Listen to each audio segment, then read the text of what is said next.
बहुजन समाज पार्टीचे नवनिर्वाचित प्रदेशाध्यक्ष ॲडव्होकेट सुनील डोंगरे सर यांनी छत्रपती संभाजीनगर येथील विश्रामगृह या ठिकाणी पत्रकार परिषद घेऊन येणाऱ्या पुढील विधानसभा निवडणुकीसंदर्भात बहेनकुमारी मायावतीजी यांनी सांगितलेल्या दिशानिर्देशानुसार विधानसभा निवडणुका तोंडावर आल्याने त्यांनी आपल्या कार्यकर्ते आणि पदाधिकारी यांनी जोमात कामाला लागावे.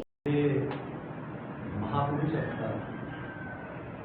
आपले वडील मुलं जेव्हा रस्ता सोडून साईडला जातात वडील त्यांना मारतात, कधी कधी शिवीगाळ पण करतात, कारण ते स्वतःला वडीलधारी समजतात नाही, ते पालक असतात त्या परिवाराचे. आज मान्यवर काशीराम साहेबांची जी उंची आहे, बहुतेक बहुजन समाजातला डॉक्टर बाबासाहेबांनंतर कोणी ती उंची गाठू शकत नाही. ते या परिवाराचे संपूर्ण बहुजन समाजाचे, हे फक्त आंबेडकरी परिवार नाही, संपूर्ण बहुजन समाजाचे पेरेंट्स होते.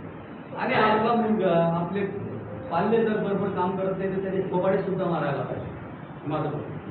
आणि बहुजन समाज पार्टी फुले शाहू आंबेडकरांच्या विचारांची पार्टी असून निळ्या झेंड्याखाली निवडणूक चिन्हे हत्ती घेऊन या विधानसभा निवडणुकीत मोठ्या जोमाने आणि मोठ्या ताकदीने लढणार आहे व तसेच दुसऱ्या काही फुले शाहू आंबेडकर यांच्या विचारांवर चालणाऱ्या पक्षांची युतीबाबतही या परिषदेमध्ये चर्चा करण्यात आली आणि निवडणूक संदर्भात पुढील वाटचाली शुभेच्छा सुद्धा कार्यकर्त्यांनी दिल्या.